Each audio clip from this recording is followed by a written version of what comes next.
When you get a set of trays brand new in the box, there is some assembly required. You open up the box, you have tie wraps, you have this cloth tape, you have the trays themselves, a set of instructions on how they're to be used. So the tray comes, one end has the hinge portion that goes into the gray tray on the star chamber section of the Tyco enclosure, and there's a plastic cover on the top. You just pull it up, there's 4 tabs that hold it in there. It comes with a little package of parts. This little package of parts has a perforated line on it so you can easily open it up. And inside are these little fiber guides. These fiber guides, 3 per side, 1 goes here, and 2 go on this circle.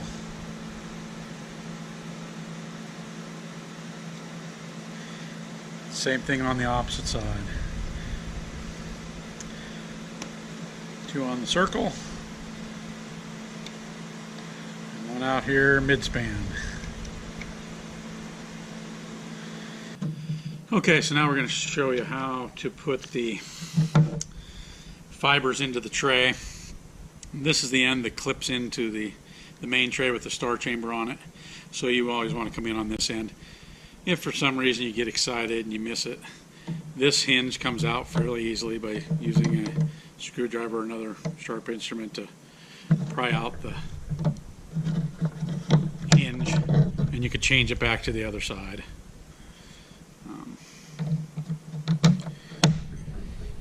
You need to take about 1 inch to 1.5 inches of this cloth tape for every buffer tube. Probably one of the hardest parts of this whole operation is getting that tape to come off of this backing. Ooh, that was easy that time.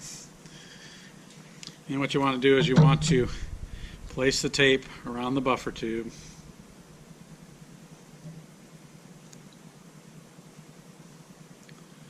So that when you put the tie wraps in, it has something to grip on the buffer tube. Use two tie wraps on each buffer tube. You can insert the tie wraps into either the first hole or the second hole, depending on where you want your buffer tube to be.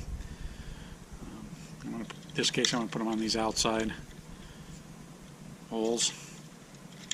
And then your buffer tube, there's a little shoulder right here. You want your buffer tube to come past that shoulder. If you don't get it far enough, then the fibers can get some pressure on them if the buffer tube bends. So you just get that buffer tube up past that shoulder, and then you use your tie wrap to hold the buffer tube in place.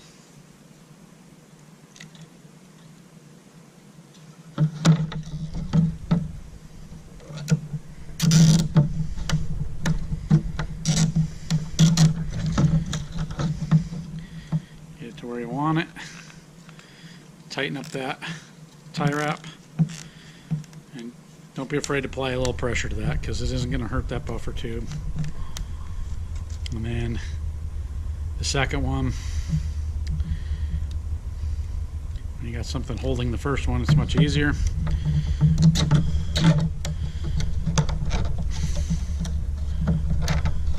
And before you cut off these tails, pull on that buffer tube to make sure it's not going to slide. Once it's secure, use your dikes or diagonal cutters, cut those tails off, and then you're ready to lay the fiber into the tray. And there's 2 ways that you can do this. you can, I'll show you the first way on this tray, and I'll do a second tray the opposite way. So you can use the entire length of the tray and wind your fibers into the tray.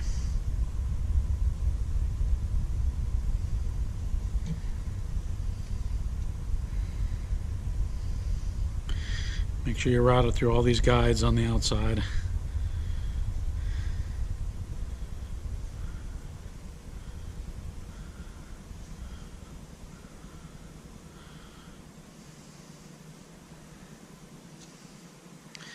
And this is exactly what I mean about getting this fiber too clean with the alcohol and D-gel.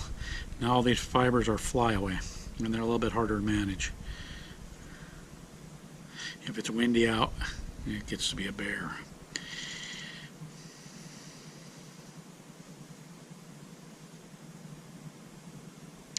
And now you're to the end of your fibers. So you're going to have to cut these to length. Right now, till you get your other side of your fiber in, I'm just going to lay them right there. And then you would do the same thing with the other buffer tube. It goes on the opposite side.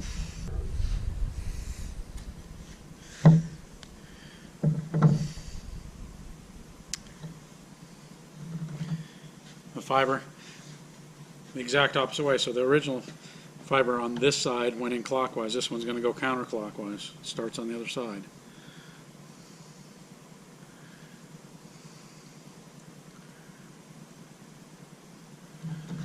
Try to get this closer to the camera.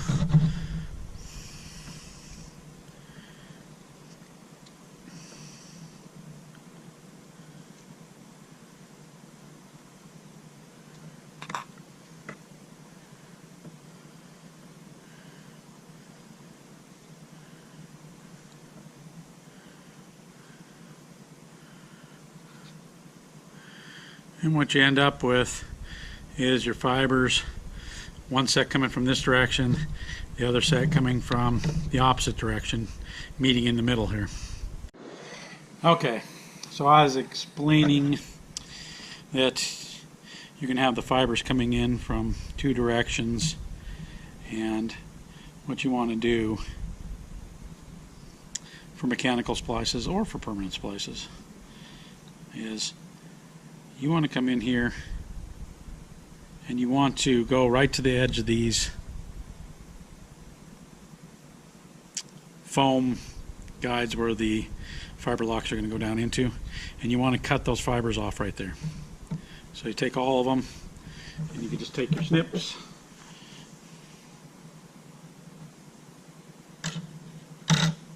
and cut them all off evenly right there.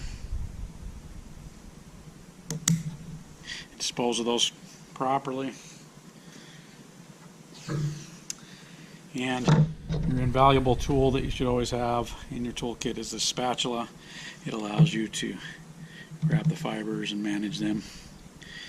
And that way these are going to come into here and they're going to go right to the end of those. And when you strip this back and put it into the mechanical splice, they'll fit in there correctly. I'm going to do the same thing on the other end. So right there is where I want to mark it. The worst thing you can do is miss this step. And these fibers come in and they're too long. Because what happens when they're too long is that you unwrap this, you throw it into the mechanical splice, and you try to wrap it back in, you cannot manage that fiber. If you keep cutting back and having problems in short, you could always make these loops go shorter and shorter and shorter, and they'll still fit in there. But if they're too long, there's no way for those fibers to be managed properly to go into that splice. So make sure that you got enough cut off of them so that they'll go in here evenly. Second tray. I'm going to show you the other way you can manage the fiber inside this tray. This is a training video, so you can, if you have a sharp eye, you might see I've only used one tie wrap down here. That's for training purposes only. I don't want to waste all our tie wraps for no reason. In the field, you'll always use two tie wraps down here. So begin by putting the fiber into this end, and then you go around and use this outer as your outer guide and these as your inner guide, and you can make loops on each end. This is an alternate way to do it. Some people like to do it lengthwise in the last example. Some people like this short. And then I would put it to here, and I would leave it until I see how the other end's going to lie. The other end comes right in, right away goes up into here.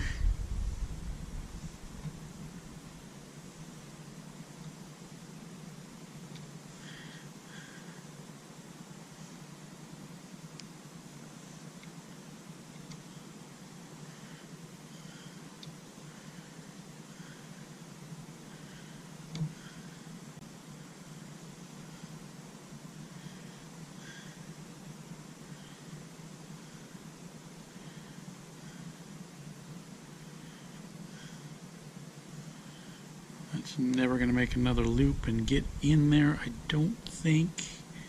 Oh, yes it is, I think. Now it's a little bit short. So I go ahead and take it back to here. And so for this side, again, I cut it off.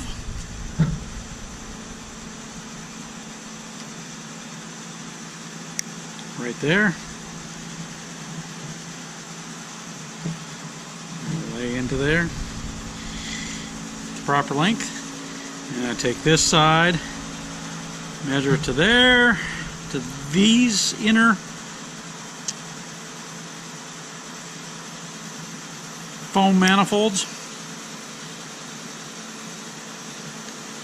and lay those right in there, and then you are ready to start doing your mechanical splicing on these trays.